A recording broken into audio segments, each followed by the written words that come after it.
खुदावन मसीह यस्सु में मेरे अजीजों में प्रभु यीशु मसीह के जिंदा और मुबारक नाम में आप सबको सलाम अर्ज करता हूं और आज के आराधना में आपको वेलकम कहता हूं। परमेश्वर का धन्यवाद करते हैं, उसने हम में से हर एक को आज तक अब तक अपने फजल में संभाल के रखा। प्रियजनों, मैं हमेशा आपके लिए प्रार्थना करता हूं, खुदा बाप की बरकत रहमत हर तरह से आपको महफूज रखे। आज की अच्छी संगति के लिए एक बार फिर उसका शुक्रिया अदा करते हैं। और आज जो वचन का हिस्सा है यूहन्ना रचित सुसमाचार और 6 अध्याय 12 से 15 पद मैं आपके सामने पढ़ूंगा। The gospel according Saint John and chapter 6 verse 12 to 15। आप अपनी बाइबल में देखिए, यूहन्ना की इंजील 6 बाब 12 से 15 आयत, 12 पद से मैं शुरू कर रहा हूं और 15 पद तक पढ़ूंगा। यहां पे लिखा है, जब वो शेर हो चुके तो उसने अपने शागिर्दों से कहा कि बचे हुए टुकड़ों को जमा करो ताकि कुछ जाया ना हो। चुनांचा उन्होंने जमा किया और जौ की 5 रोटियों के टुकड़ों से जो खाने वालों से बच रहे थे 12 टोकरियां भरी। बस जो मौजज़ा उसने दिखाया वो लोग उसे देखकर कहने लगे, जो नबी दुनिया में आने वाला था फिल हकीकत यही है। 15वीं आयत देखिए, बस यस्सु ये मालूम करके कि वो आकर मुझे बादशाह बनाने के लिए पकड़ा चाहते हैं, फिर पहाड़ पर अकेला चला गया। खुदावन की बरकत उसके पाक कलाम के पढ़े जाने और सुने जाने पर हो, आमीन। आइए दुआ करें। खुदावन मसीह यस्सु में हमारे प्यारे आसमानी बाप, बड़े अदब के साथ हलीमी और फिरोतनी के रूह में होकर हम सब तेरे बच्चे तेरे पाक कदमों पर अपने सर झुकाए हुए हैं, इस ईमान के साथ कि हमारा जिंदा और सच्चा खुदा हमारे बीच में मौजूद है। पिता परमेश्वर, ये समय है तेरे जिंदा मुबारक कलाम पर मेडिटेशन करने का। हम में से हर एक को पाक रूह का मसा अता फरमा कि हम पवित्र आत्मा की अगुवाई में होकर तेरे पाक कलाम को समझ सकें और इस पाक कलाम के जरिए से तेरी पाक मर्जी को मालूम करें। प्यारे खुदा बाप, अपनी जिंदगियों को तेरे इख्तियार में देते हैं और दुआ गो हैं कि जब तक हम तेरी रिफाकत में हैं शैतान हमें कहीं से भी दखल ना दे सके। हमारे चारों तरफ अपने पाक फरिश्तों की सेना का बाड़ा बांधना। प्यारे बाप, आसमानी होने दे ये वचन का बीज जब हमारे दिल की जमीन पर गिरता है तो हमारी जिंदगियों में जड़ पकड़े और बहुत सा फल लाए। खुदावंद मसीह यस्सु के जिंदा और मुबारक नाम में ये दुआ मांगते हैं, सुन और कबूल कर ले, आमीन। अजीजों, एक बार फिर परमेश्वर का धन्यवाद करते हैं अच्छे वक्त के लिए। खुदा बाप ने हमें मौका दिया इस संगति को हासिल करने का और जो मेडिटेशन के लिए आज परमेश्वर ने वचन दिया, यूहन्ना रचित सुसमाचार 6 अध्याय 12 से 15 पद मैंने आपके सामने पढ़ा। मैं 15वीं आयत को दोबारा पढ़ना चाहता हूं, रिपीट करना चाहता हूं। आप अपनी बाइबल में देखिए, यहाँ पे यूहन्ना 6 और 15 में लिखा है, बस यस्सु ये मालूम करके कि वो आकर मुझे बादशाह बनाने के लिए पकड़ा चाहते हैं, यानी पकड़ना चाहते हैं, फिर पहाड़ पर अकेला चला गया।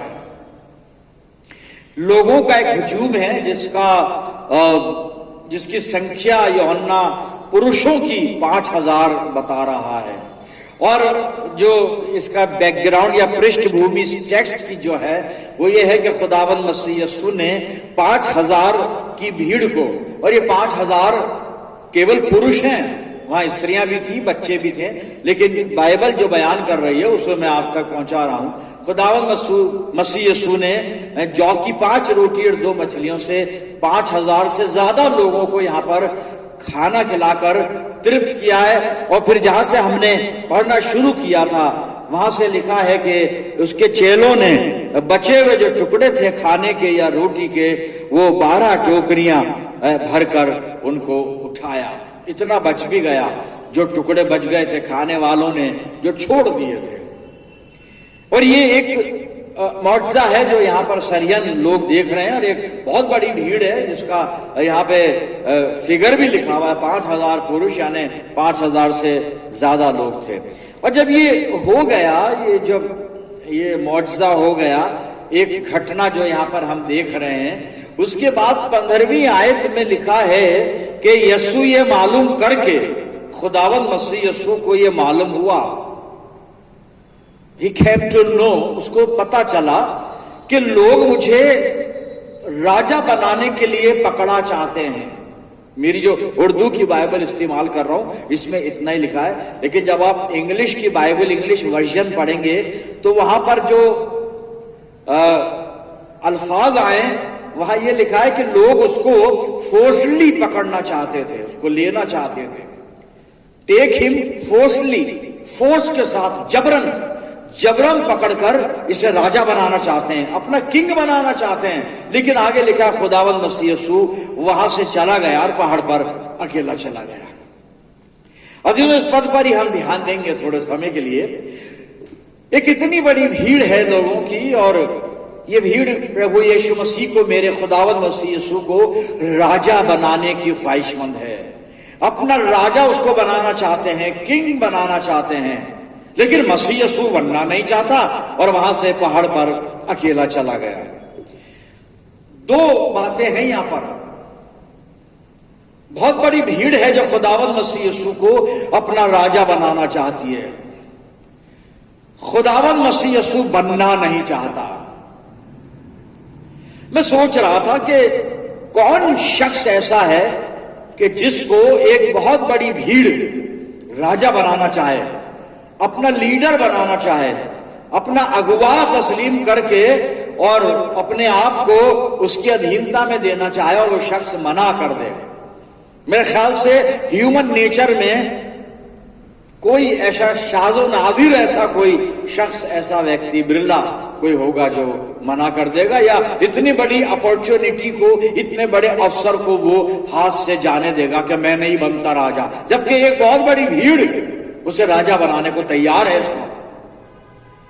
और ये भीड़ मामूली भीड़ नहीं है। इस भीड़ के अंदर फकीह भी होंगे, फरीसी भी होंगे और बहुत और लोग भी होंगे, बुजुर्ग भी होंगे, प्राचीन भी होंगे और आम जनता भी होगी। लेकिन एक आम जनता का हुजूम है, भीड़ है जो प्रभु यीशु मसीह को राजा बनाना चाहती है, पर यीशु मसीह नहीं बनता। मैं अपने आप से बात कर रहा था, प्रभु यीशु मसीह आपके सामने इतना अवसर था, इतना अच्छा अवसर था, आप राजा बन जाते और एक मेजोरिटी आपको राजा बनाना चाहती थी, आप नहीं बने। क्या चीज है ये, क्या है यहां पर? लोग यीशु को 15वें पद में राजा बनाना चाहते हैं। मेरे अजीजों, यहूदी पहले से एक आने वाले मसीहा की प्रतीक्षा में थे, क्योंकि उनके धर्मशास्त्र ने उन्हें यह बता दिया था कि मसीहा आएगा जो तुम्हें मखलसी देगा, छुटकारा देगा। लेकिन फर्क सिर्फ यह था कि बाइबल जिस आने वाले मसीहा की बात कर रही थी, खुदावंद मसीह यीशु की, वो इंसान को गुनाहों से मखलसी देने के लिए, यानी छुटकारा देने के लिए, मौत से छुटकारा देने के लिए आने वाला था। लेकिन ये लोग, यहूदी लोग जो राजा बनाना चाह रहे हैं, ये लोग, इनके दिमाग में जो कॉन्सेप्ट है, ये एक सांसारिक राजा का इंतजार कर रहे हैं।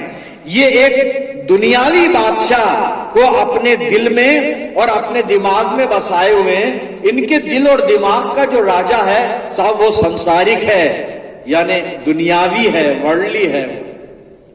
लेकिन खुदावंद मसीह यीशु दुनिया का राजा बनने के लिए, सांसारिक बादशाह बनने के लिए नहीं आया था। वो रूहानी जिंदगी और रूहानी दुनिया का, रूहानी कायनात का बादशाह बनने के लिए दुनिया में आया था मेरे अजीज। और जो यहूदियों को जो पहले से बताया गया है, एक मसीहा के आने वाले मसीहा की जो पेशिन गोई भविष्यवाणी की है इनके पास, जो 2-4 हवाले हैं। अगर व्यवस्था विवरण और 18 अध्याय के 15 से 18 पद को हम पढ़ें तो वहां पर मूसा एक आने वाले नबी का जिक्र करता है और वो बताता है कि परमेश्वर तुम्हारा खुदा तुम्हारे भाइयों में से, तुम्हारे ही बीच में से एक मेरी तरह एक नबी को भेजेगा, उसकी सुनना। ये एक भविष्यवाणी है। और आने वाले खुदावंद मसीह यीशु के लिए, जो खुदा का बेटा था, उसे मूसा नबी कहता है। मूसा कहता है, हम नहीं कहते, वो मूसा ने कहा है, लिखने वालों ने लिखा है वहां पर फिर उसके बाद अगर हम नए अहदनामे में आ जाते हैं तो मती 20 और 21 पद में आप नोट डाउन करें, बाद में स्टडी कीजिएगा। मती रचित सुसमाचार 20 अध्याय 20 और 21 पद में याकूब और यूहन्ना की जो माँ है, यानी जो जब्दी की पत्नी है, वो प्रभु यीशु मसीह से आके इल्तिमास करती है कि जब तू अपने राज्य में आए, अपनी बादशाहत में आए, अपनी बादशाही में आए, तो मेरे बेटों को एक को राइट एक को लेफ्ट बिठाना। उनका कॉन्सेप्ट प्रभु यीशु मसीह के लिए एक दुनियावी राजा का है, संसारिक राजा उनके दिल में बसा हुआ है, उनके दिमाग में बसा हुआ है। लेकिन यहां पर राजाओं का राजा, आत्माओं का राजा और हमेशा की जिंदगी का राजा और गुनाह को जीतने वाला राजा, मौत को परास्त करने वाला, हराने वाला राजा प्रभु यीशु मसीह मौजूद है मेरे अजीज। लेकिन इनके दिल और दिमाग में दुनियावी बादशाह चल रहा है। बस ये संसारिक स्तर पर है, अभी ये आत्मिक स्तर पर ऊंचे नहीं हुए हैं ये। और फिर लूका रचित सुसमाचार 24 अध्याय 20-21 पद में भी जब आप देखेंगे, मसीह यीशु जी उठकर जब इमाउस के मार्ग पर जा रहा है, वहां भी दो आदमी जा रहे हैं, दो चेले हैं, दो शिष्य हैं जो थोड़े मुतासिर है प्रभु यीशु मसीह से, उनका नाम नहीं है, और आपस में बात कर रहे हैं घटना के बारे में। और यीशु मसीह से जब वो मिलते हैं तो यीशु मसीह उनसे पूछता है क्या हुआ, तो वो कहते भी हैं क्या तू अजनबी है यहाँ पे, तुझे नहीं मालूम क्या हुआ। खुदावंद मसीह यीशु को पकड़ा, मारा गया, सलीब दी गई वगैरह वगैरह। और हम कुछ हमारे बीच में बहनें थी, वो जब कब्र पे गई तो उन्होंने खाली कब्र देखी, ये बात हो रही है। लेकिन वहां पर एक सेंटेंस उन दोनों आदमियों ने बोला है कि हम इस उम्मीद में थे, यीशु मसीह से उनको उम्मीद थी। और क्या उम्मीद थी कि वो इस्राएल को मखलसी देगा, छुटकारा देगा। और ये मखलसी कौन सी थी? रोमन साम्राज्य से। इनके भी दिल और दिमाग में प्रभु यीशु मसीह एक संसारिक राजा था मेरे अजीज। लेकिन जो भी था, लेकिन ये खुदावंद मसीह यीशु को राजा तो बनाना चाहते हैं।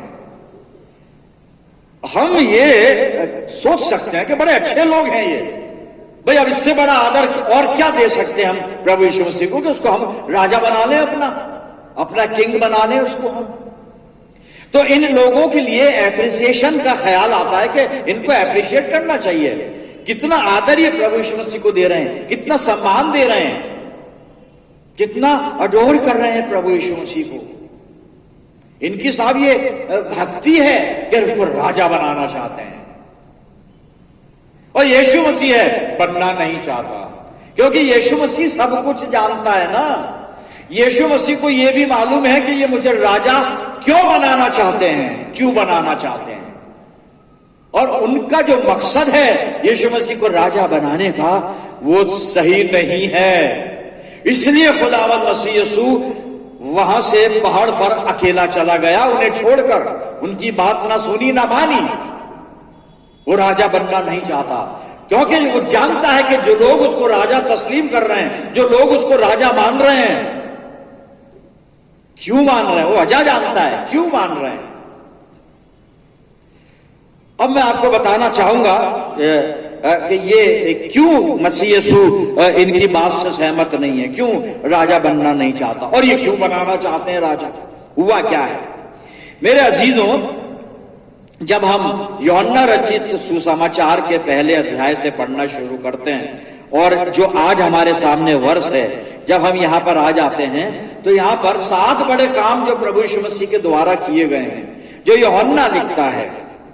सबसे पहले काना गलील में मैं बनाने का मौजज़ा प्रभु यीशु मसीह ने किया है इस सुसमाचार में, जो लोगों ने देखा है।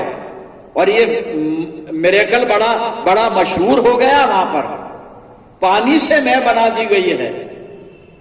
सुनिएगा, नंबर 1। उसके बाद जब हम देखते हैं, आगे चलते हैं, तो खुदावंद मसीह यीशु ने यरूशलेम की हैकल की सफाई की है। वहां पे जो अनुचित काम हो रहे थे, मैं अभी उसको अनफोल्ड नहीं करूंगा क्योंकि ये अलग मजमून, अलग विषय है। लेकिन प्रभु यीशु मसीह ने क्लींसिंग ऑफ टेम्पल, इस विषय को हम याद रखते हैं, हमें मालूम है, और पैशन वीक में हम इस पे ऑब्जर्व करते हैं, इसको ऑब्जर्व करते हैं मेरे अजीजों।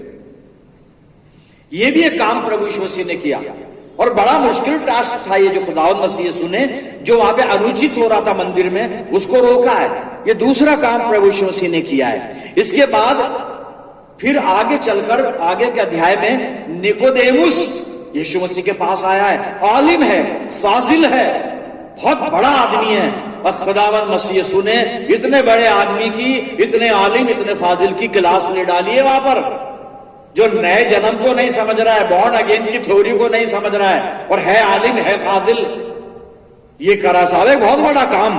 फिर उसके बाद चौथे अध्याय में सामरी औरत को कन्वर्ट कर दिया, उसका जीवन बदल गया, प्रभु यीशु मसीह पर विश्वास ले आई। और विश्वास अकेली नहीं लाई, अकेली ही नहीं लाई, बल्कि पूरे गांव को बुला लाई मेरे अजीजों। फिर आगे चलकर राज कर्मचारी के पुत्र को चंगा किया है प्रभु यीशु मसीह ने। उसके बाद 5वें अध्याय में यूहन्ना की बात कर रहे हैं, यूहन्ना सुसमाचार, 38 वर्ष के रोगी को प्रभु यीशु मसीह ने शिफा दी है मेरे अजीजों।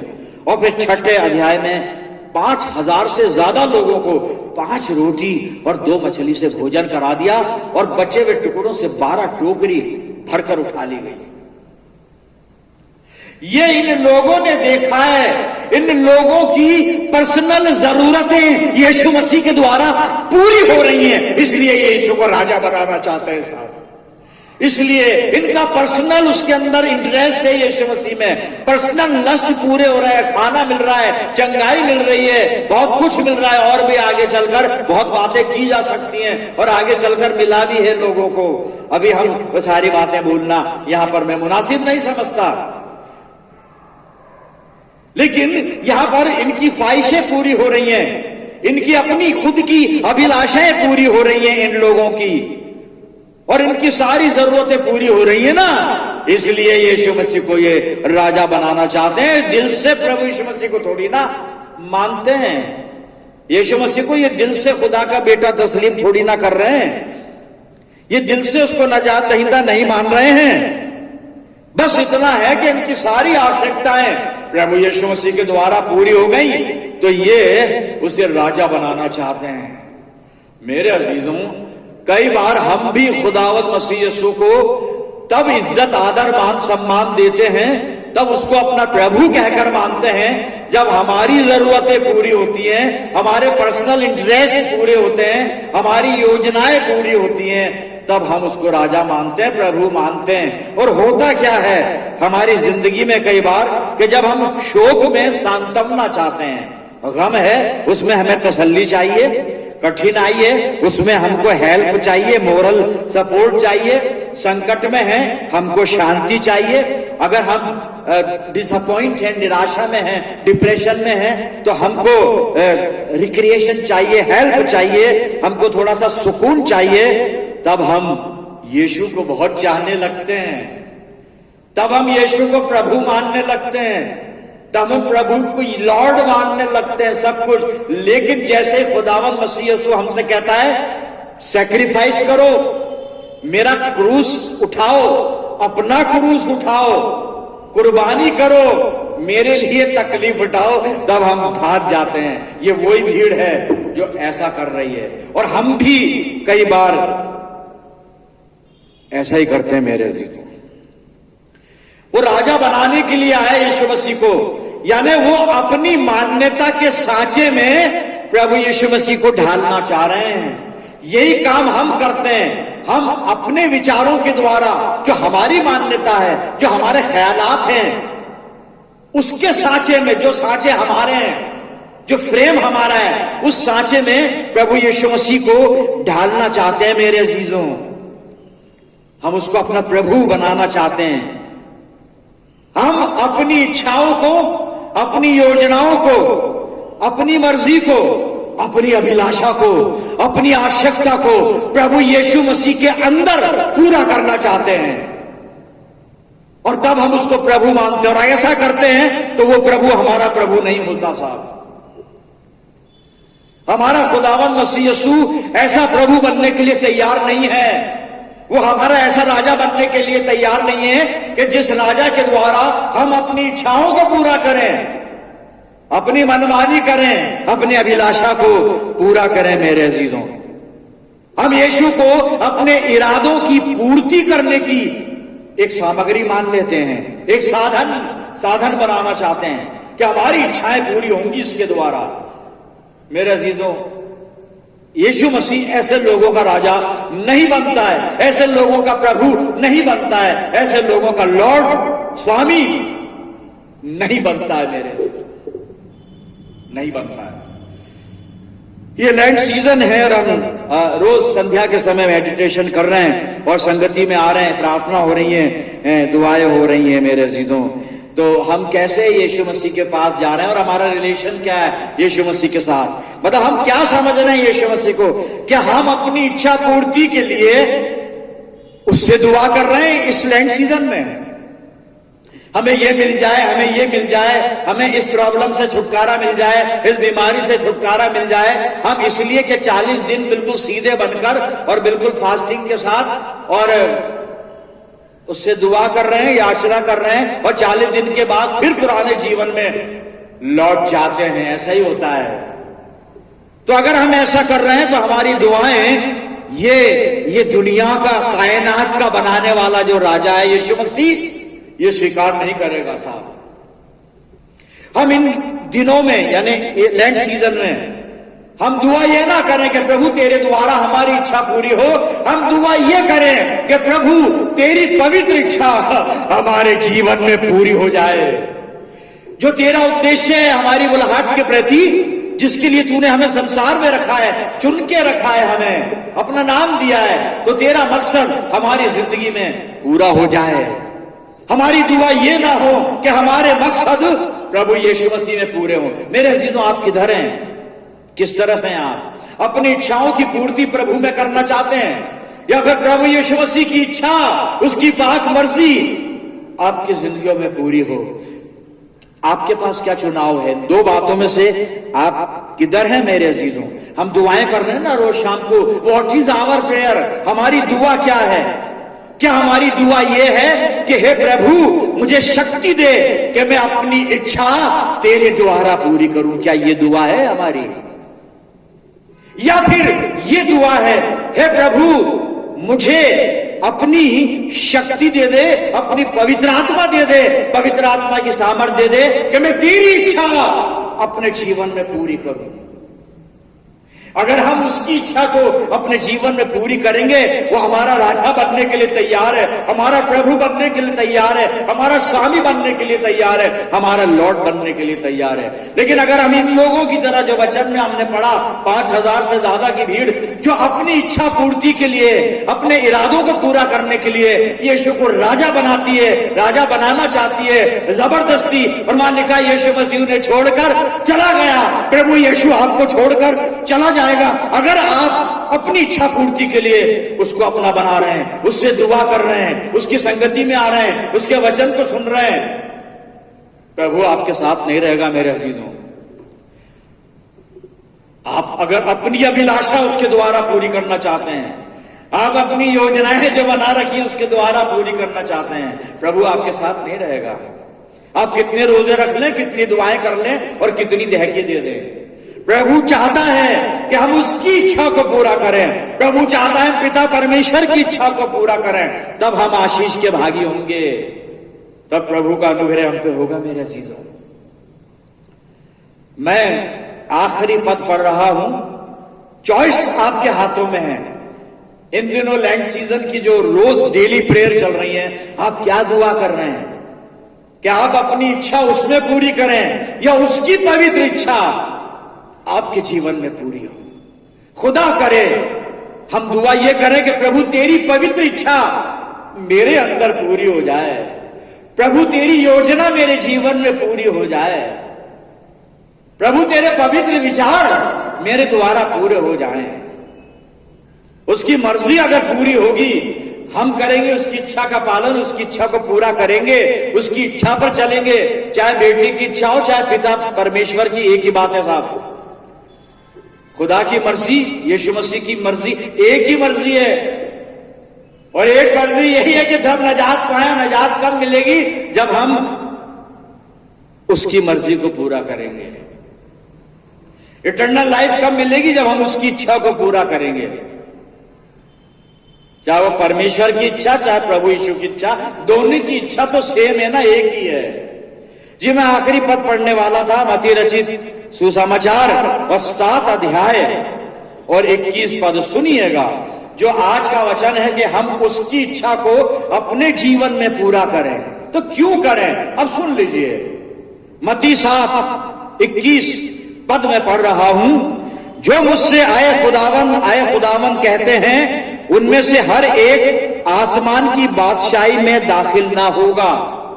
जो मुझसे प्रभु है प्रभु कहते हैं, जो मुझसे है प्रभु कहते हैं, उनमें से हर एक स्वर्ग के राज्य में प्रवेश ना करेगा।